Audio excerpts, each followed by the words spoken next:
counterintuitive to wait because your rental return's actually dropping, so you're then paying more for the same asset. Something that I hear people say, I'm going to wait until my borrowing capacity is better so I can purchase a better quality asset. That makes absolutely zero sense when property prices continue to increase. If you wanted to purchase at 600 today and it comes in and you can only purchase 500 and you say, no, I'm going to wait until I get that 600K, that 600 purchase today is going to be 700 in 12 months time, and so on and so forth. And I've seen a few people over the last couple of years put a purchase and they've listened to family and friends who said rates are going to affect it, prices are going to drop, and they're now priced out of the market based on their scenario. So not taking action is super costly because it's going to kill your cash flow. We are live with another episode of the Tailored Property Wealth Podcast. My name is Casey Taylor. I'm the host of the podcast. And in today's episode, we're going to be talking about the opportunity cost of not taking action. And I'm going to be using some live examples of purchases that I've made in the last 2 years and how they've now set me up to make purchases this year, and really how that impacts your cash flow if you still haven't taken action. I've managed to build a multi-million-dollar property portfolio in just a few short years, and I want to inspire and motivate other Australians that if I can do it, so can you. The Tailored Property Wealth Podcast has been created to help educate, mentor, coach, and support you through everything relating to property investing to make sure you go out there and make a much better educated decision when investing in property. Please like, share, subscribe, and share this podcast with anyone who you think might see value in it.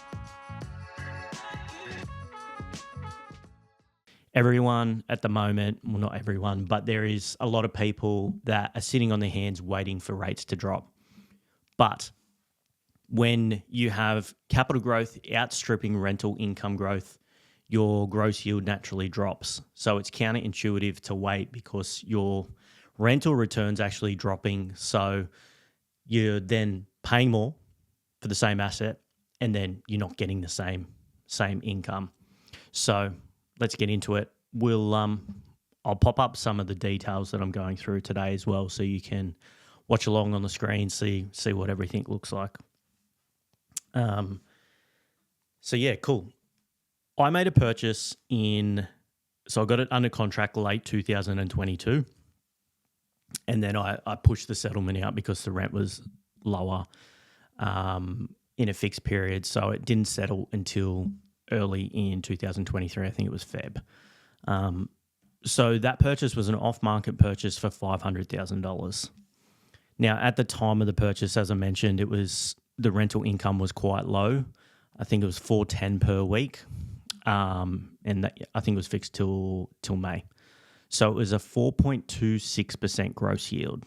Now, this one does work a little bit differently because typically that purchase at the time, the gross yield based on the rental appraisal was around that 5% mark. And that's kind of what we've seen in the last 18 months is those gross yields have dropped pretty significantly to purchase that same asset in some locations. So rental income at the time was $21,320 per week. And yeah, so the yield appraisal for this one was actually 5.72%. This property it's actually a 5-bed property. I got it really under market value because it was listed as a 4-bed, 2-bath. I then just updated that in CoreLogic after the fact and got a really quick equity uplift in this one. So that rental income appraisal on an annual basis, $28,600. And I borrowed this at 80%, so $400,000. Now, based on my lending, I guess, details and scenario, my rates are a lot higher than kind of the competitive rates in the marketplace. This has been the narrative for me for a period of time because I'm either doing like low doc lending or I'm doing lower deposits using lender's mortgage insurance and leveraging quite high. So I really do not care about what the rate is because I understand the power of getting in as soon as possible, and this will really highlight that today. So the rate on this one, 7.49% interest only. So this property, after all expenses, et cetera, costing about $15K to hold. All right. Nature of the beast at the moment with where rates are at, and I'm obviously having higher rates than normal. Now that 15,000 holding cost is honestly, it's nothing in comparison to the growth that this property has now had with some revaluations. So there's a lot of people out there that would just focus on what it's going to cost them to hold, and they can't see past that at all, whether that's with stamp duty, whether that's with legal fees, buyer's agents fees, sales agents fees, all the rest of it. They can't see past the costs and not the opportunity and what's actually going to make them money. So that's the figures of that purchase that I made. Borrowed at 80%, 7.49% interest only, 400K debt. Now, that property I just got valued a couple of weeks ago at $720,000. Now, something that I hear people say when their borrowing capacity comes in lower than they anticipate is, I'm going to wait until my borrowing capacity is better so I can purchase a better quality asset. Now, that makes absolutely zero sense when property prices continue to increase. The quality of this asset has not changed at all, apart from me doing a little cosmetic reno on this one. But you're now paying $220,000 more for exactly the same asset. Okay.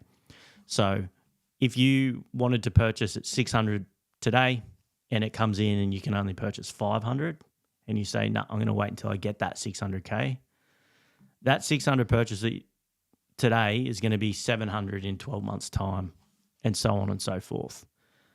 The quality of the asset, the location, the build, none of that changes.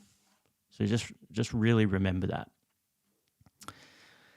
All right, so valuation $720,000. The rental income on this property has now increased to $600 per week. That's because it's a 5-bedroom property. So there's been a significant increase from the rent being well below market value at the time of purchase and now increasing that. Now, it's important to note, even though the income has increased to $600 per week, annually $31,200 in terms of rental income, the gross yield based on the purchase price is only 4.33%. And that's because capital growth has increased faster than rental income growth. So naturally, that gross yield has dropped. Remembering that we're not comparing it to the gross yield at the initial time of purchase because it was under market rent, but the yield appraisal was gross yield of 5.72%. So we've missed out on capital growth if we didn't take action, but our gross yield's actually lower as well, even though potentially we've got lower rates. But what's happened in the last 18 months? Rates haven't improved, so why wait? Okay, so to purchase this property today would be at 80%, $576,000. So that means for the exact same type of asset, we have to borrow $176,000 more. Now, if we then factor the 7.49% interest only rate and 80% of that 176 uplift, that's additional repayments of $13,188 on an annual basis. So instead of that property now costing $15K to hold, it's now costing $28K to hold because we waited 18 months. So you've missed out on massive capital growth, and it's now actually costing you more to hold because you have to go and borrow far more money to purchase that same asset. Now, for some individuals, when they could have purchased a $500,000 asset, they're now priced out of the market at $720K. And I've seen a few people over the last couple of years could have purchased, and they've listened to family and friends who said rates are going to affect it, prices are going to drop, or they don't take action for one reason or another, and they're now priced out of the market based on their scenario. And then they've got to kind of try and play catch up, wait for those rates now to drop to get that borrowing capacity where they can purchase. So that not taking action is super costly because it's going to kill your cash flow $13,000 more to hold that property per year. And remember, because we've had to now borrow that funds, that's over a 30-year period. It's not potentially 1 or 2 years while we're riding those waves of rates fluctuating a little bit. Rates are just a temporary thing, right? They're not going to be high all the time. They're not going to be low all the time. So progressively over time, our cash flow does fluctuate. If rates are low, cash flow is going to be a little bit better. If rates are high, cash flow isn't going to be as good. But as a sophisticated property investor, we understand that that is part of doing business, okay? Those with the mindset that is extremely strong will understand that and hold property long term. Others, they'll start to freak out and they'll sell property in the short term, and it'll be a costly one when they look back in 15 years' time and that property's doubled or tripled or whatever that looks like. So yeah, $220,000 capital growth in, it's literally been just over 18 months, all right? Under 2 years, significant amount of capital growth that's gone into this property, building that overall wealth base. And what that means is now I haven't done anything to this property. I haven't lifted a finger, right? In terms of I didn't have to go to work 40 hours per week, anything like that to create this income, create this wealth. So it's super powerful, super passive.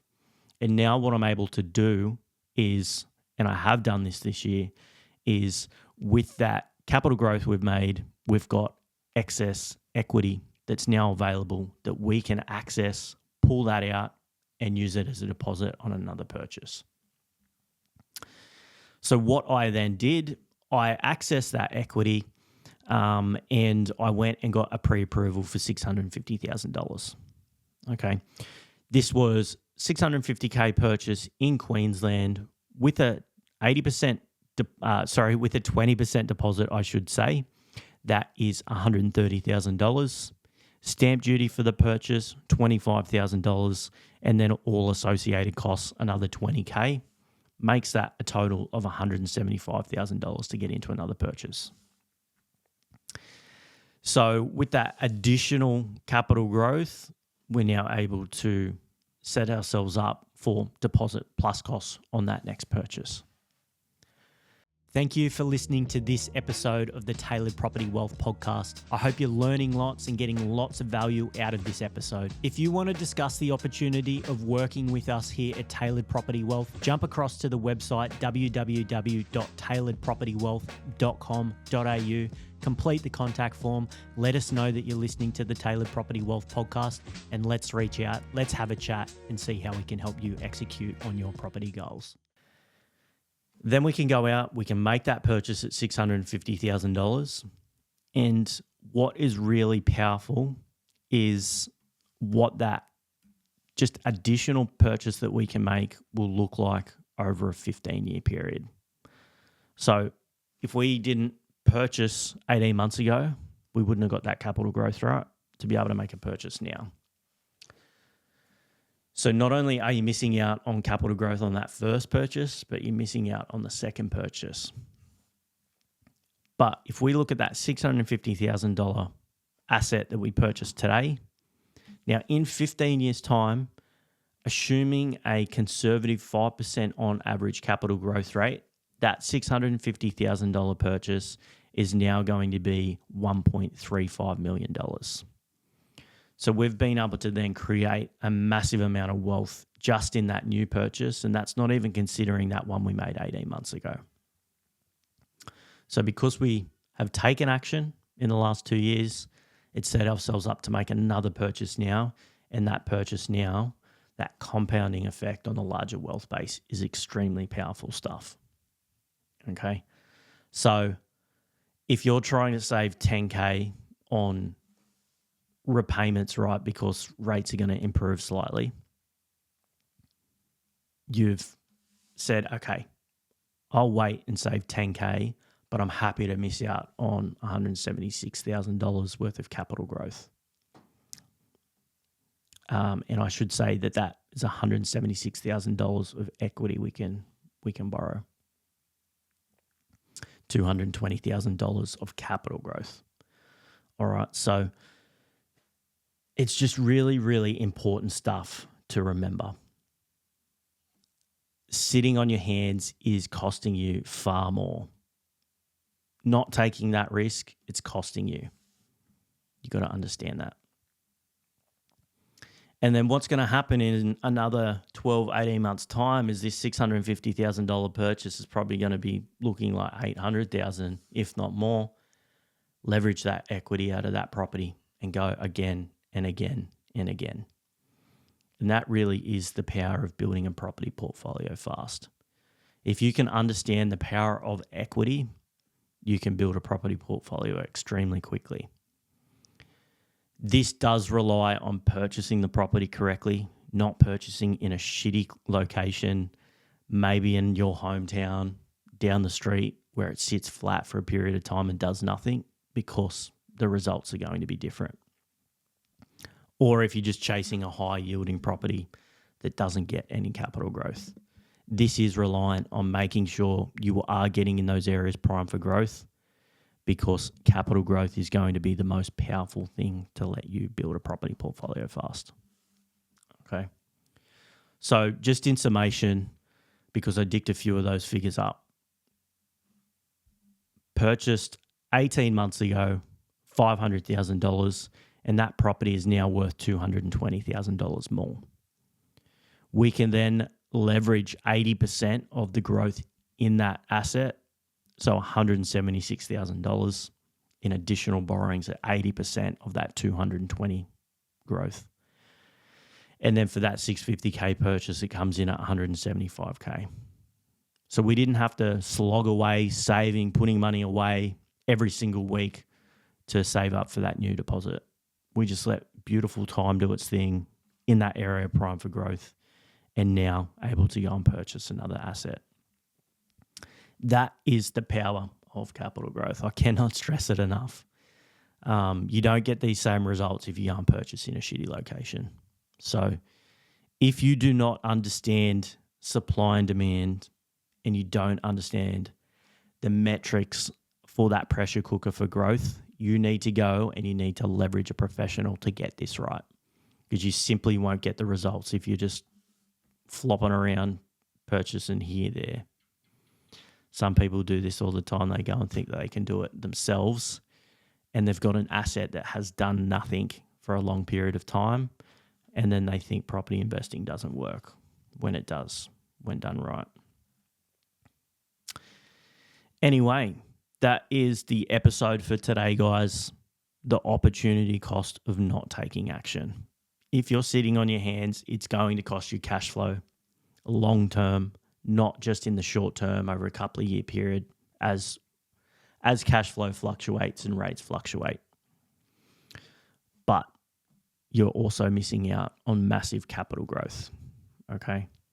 It's prices in the right locations are not getting cheaper. They are on discount today to what they'll be in 2 years' time, 5 years' time, 10 years' time. We can look back on history and really understand that.